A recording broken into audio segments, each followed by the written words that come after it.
Hey, welcome back. So in this video, we're going to add a little bit more detail to our cannons. We're going to give them a particle system for an explosion, and we're going to give them some sound. We're also going to add a particle system to our projectile so that when it hits something, it'll explode. So if you're just joining me for the first time and you're wondering where to get this cannon from, right here, putting on the Fritz 3D visualization, you can go ahead and check it out. There's a tutorial on making these cannons. You can download them from TurboSquid and get started with that.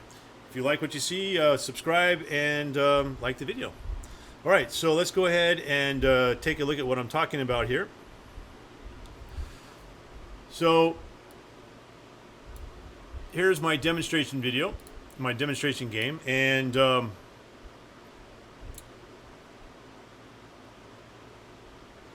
go ahead and run down here real quick, and you can see the cannons make noise. You can see that I have different scale size on the projectiles to demonstrate that the projectiles will have different scales based, or different size explosions based on the size of the projectile itself. Okay, and yeah, so that's kind of what we're going to be working on today. All right, so let's go ahead and get that out of the way and get started. So here are a couple cannons. And what I'm going to do is go into my content drawer, go to my blueprints, and then find my actors. And we're going to start with the cannon. Okay. And why did you not open? There you are. All right. So it's really pretty simple. We're gonna do it right here on spawn projectile, because we've already got our spawn point with our world location and our world rotation pulled out, so that makes it kind of easier for us. And I'm going to go ahead and pull out from the spawn actor, so the very last one in the series here, and we're going to go ahead and type in play sound at location. Okay, and we're going to just go ahead and from here, since this is just a location, we're going to go ahead and pull this one out. I'm going to plug it in over here. And we're going to go ahead and double click on it here. I'm going to run this up over the top just to kind of keep these wires nice and clean so we can kind of follow along what's going to happen. We're going to pull off of one of these here in a little bit. All right, so now for the sounds, I'm just going to go ahead and down click there. And I already have some sounds downloaded, so I have some explosion sounds. And I'm going to use this cue right here, okay? So explosion cue. If you don't have these, there are sounds available for you to download for free off of the marketplace, and you can also go to a site called soundbible.com or Ben Sound, so BEN sound.com, and download those download sounds off of those as well, and then pull them in. But this is what it sounds like. So we're going to go ahead and select that one. So that's got my play sound at location done. And if you have any questions about where to find sounds, you're having trouble finding explosions, please ask me, put a comment down in the comments, where do I get sounds from? But there's quite a few places, and if you're not sure how to put them in, I think I have a tutorial on how to do that. All right, so I'm going to go ahead and pull off from this now, so the play sound at location. What we're going to do now is we're going to get our emitter, okay? So we're going to spawn emitter at location, okay? Make sure you pick the at location, not attached, okay? This is the one we want. And what we're going to do is we're going to do something we haven't done in the past. These little nodes also allow us to pull off from them and attach from them. So they're kind of like forks in the road. We can just click on that and just attach it just like that. So now we've got it without having to go all the way back over here and drag a wire all the way across. We can just feed in off of that same wire. And we also want our world rotation for this one as well, because we want to make sure that no matter which direction we face the cannon, the explosion happens on the right end of the cannon. We don't want it exploding out there behind it. That would be kind of weird. So now we've got that, and then I also have an explosion emitter, which explosion sound. Okay, I'm sorry, we already did this now. I want to do an explosion particle, and I don't think I have the same one I was using before, but we'll try this one and see what this looks like. Let me go ahead and compile and save that. All right, and yeah, let's go ahead and go back into our game real quick and see what this looks like. Make sure you save all before we do that, because if it crashes, then you have to redo everything. All right, so let's go ahead and hit play. We should get some explosions on our cannons. Of course, I'm all the way over here. Didn't think that went through. But I can see from a distance that I'm getting some explosions out there in front of my cannon. And actually, those explosions work pretty well because they have the smoke and everything like that in front of them. Okay.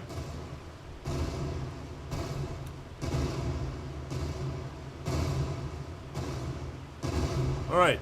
So we've got sound and we've got smoke coming out of them. You can also kind of play around with the scale if you wanted to do something like that. On a smaller cannons, I did scale that down. Let's see here. Can we...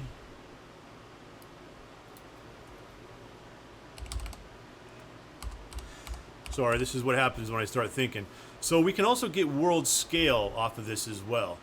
So whatever scale we're running our cannons at, we could also conceivably adjust the scale of the fire. So let's try that real quick. Sorry, this was unrehearsed, so if it fails, I apologize.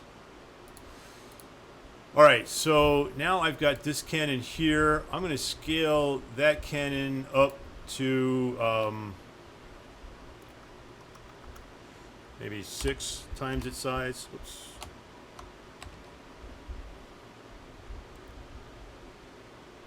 Okay. Not thinking real clear because I don't have my lock on, so that's why it didn't work. All right, so there we go. So the cannon's much bigger now. And probably should have done the one behind it. So let's grab that cannon real quick, move this over here.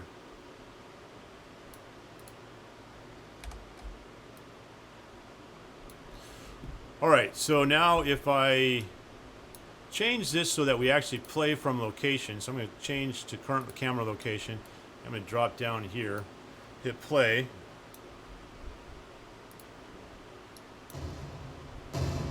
You can see that it does change the scale of the fire coming out of it.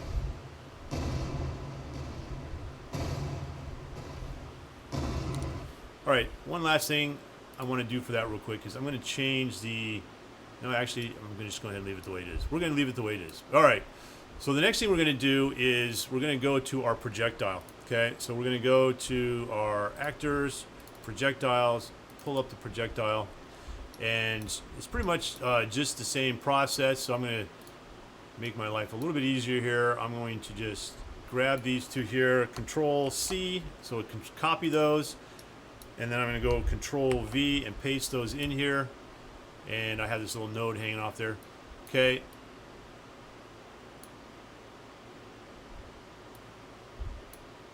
Now what we need to do is, I'm going to delete this up here. I'll hit Alt, I guess. That'll work better. All right, and delete that. Come on. There we go. All right, so what we need to do is we need to get the actual location. So we're going to get actor transform, because I also want to use rotation on this one. So or scale on this one. So we're going to get actor transform. Okay. And I'm going to go ahead and right-click this, and we're going to split that struct. So that gives me all 3 of these.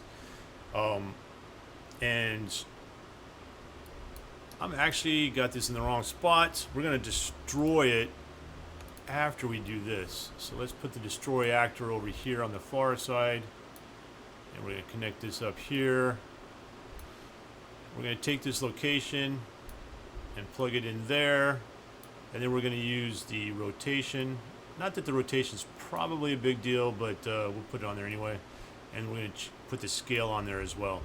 So now I'm going to go ahead and compile. Oh, do I have the explosions? Yeah, I'm using the same sounds and the same explosions. You can change these out if you wanted to, but for speed of this tutorial, I'm going to leave it the way it is. Now I'm going to go ahead and hit play, and let's see what we get here.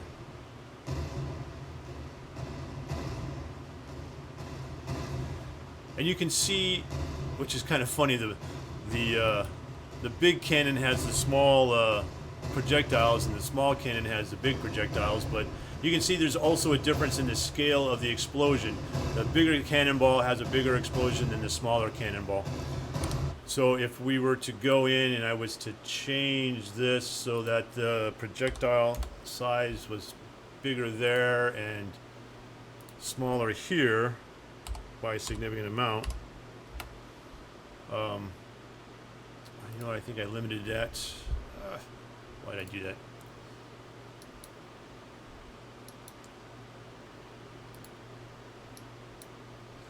So the projectile scale we've limited from 0.25 and 3, so it should have gone up to 3. All right, so why did it not go up to 3? Did I make it too big? No, that was right. I'm getting myself mixed up here. Okay, yeah, we're good. All right, so let's go ahead and that's one of the problems with using the start from here. If I'm a Canon, my camera's not looking the right way, we're all messed up. All right. All right, so one more problem that I'm seeing here is that other Canon is just freaking out because I changed the fire rate. Ah, that's why.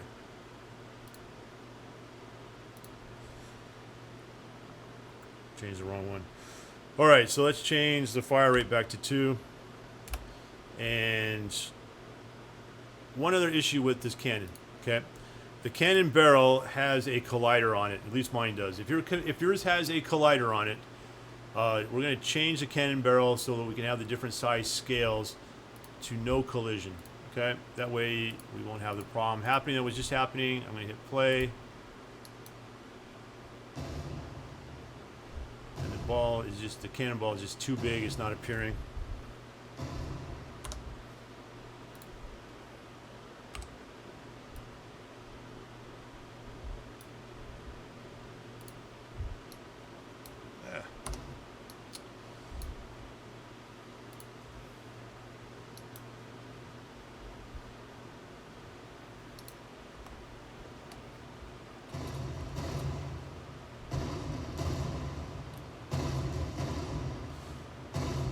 All right, so you can tell the difference that there really is a difference between the scales. Okay, so that's going to be that for this video. And again, if you have any questions, put them down in the comments. I'll be more than happy to answer. Whenever we make changes to these models, obviously there's other things that can kind of snowball out, and we've got to learn how to correct them. And this is an example of that, and understanding how a model works and colliders and how instantiation works. When instantiation is set a certain way, the model that we want to spawn won't spawn because it's colliding with something, which is what happened with the Canon barrel. So good learning opportunity there. If you, like I said, if you have any questions, please ask. Subscribe if you like the video. Please like it, and I will see you next time.